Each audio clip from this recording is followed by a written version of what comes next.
আজকে সকাল থেকে একটা নিউজ ফেসবুকে, তারপরে হচ্ছে অনলাইন মিডিয়াগুলোতে খুব চোখে পড়তেছে একটা নিউজ। সেটা হচ্ছে তিস্তার ব্যারেজের 44টা গেট খুলে দিছে ভারত সরকার। তিস্তা ব্যারেজের 44টা গেট খুলে দিছে, অর্থাৎ সবগুলা গেট খুলে দিছে।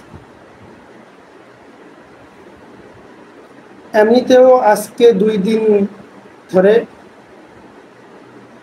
আমাদের উত্তরাঞ্চলগুলোর মধ্যে তো অনেক দিন ধরে বন্যা, তার মধ্যে আমাদের এইসব অঞ্চলে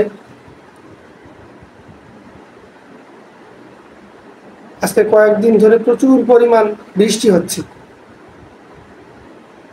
একদিকে তো বন্যা, এমনি চারদিকে পানি থই থই করতেছে। এর মধ্যে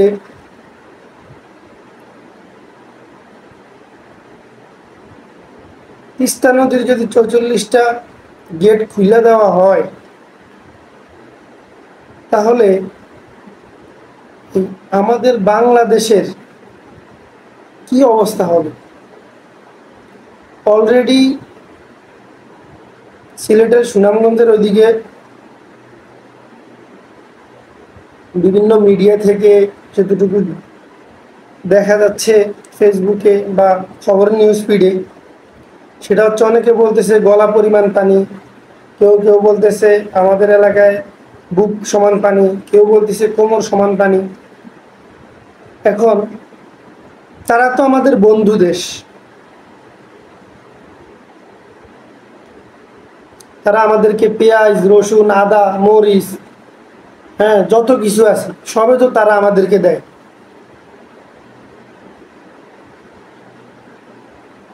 তারা তো আর আমাদেরকে এখন আগুন দিয়ে মাইরা ফেলাইতেছে না,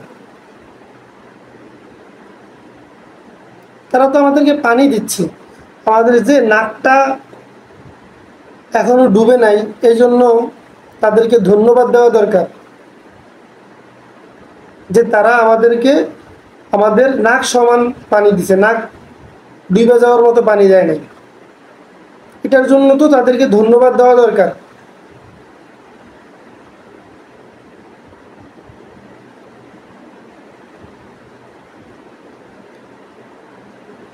কে কথা বলবে? আমি একটু নিউজ ফিডের খবরের যে হেডলাইনগুলো, এগুলো একটু আপনাদের সাথে শেয়ার করি।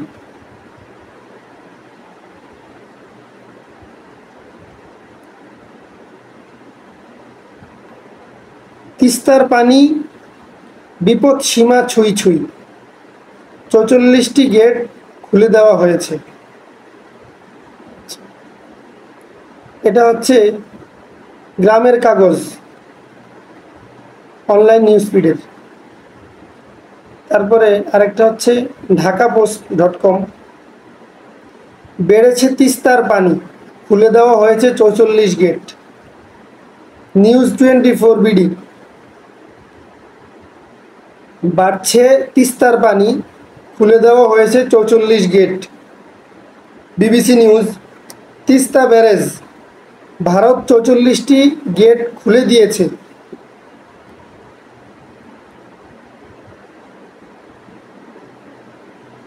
ডিবিসি নিউজ, তিস্তা ব্যারেজের সবকটি গেট খুলে দিয়েছে ভারত। সময়ের খবর, বিপদ সীমার উপরে তিস্তার পানি, খুলে দেওয়া হলো সব গেট।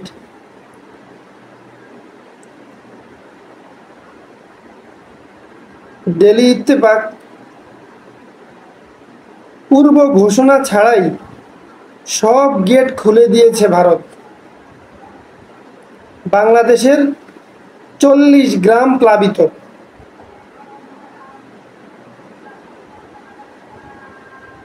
দৈনিক ইনকিলাব, 44 গেট খুলে দিয়েছে তিস্তার ভাঙ্গনে দিশেহারা মানুষ।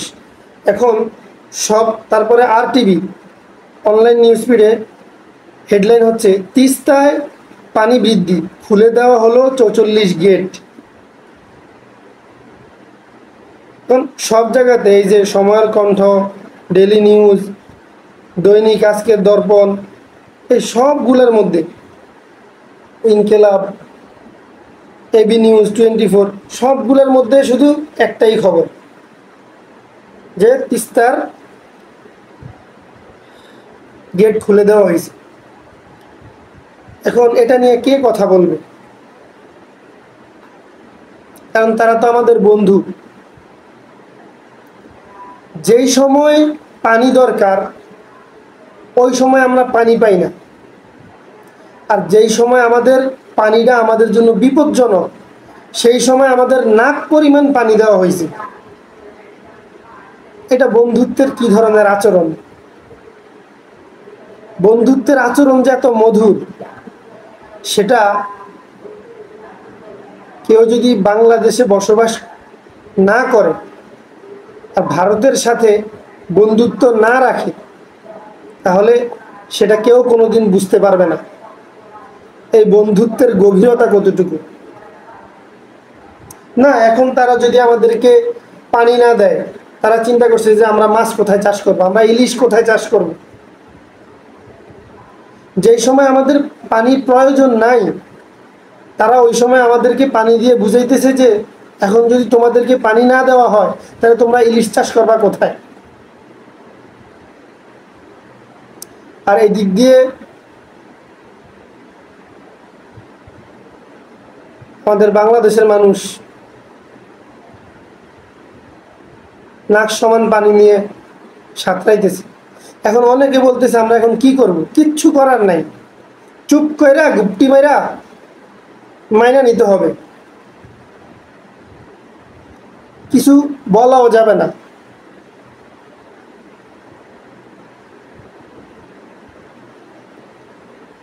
যাদের কথা বলা উচিত তারাই তো চুপ করে আছে।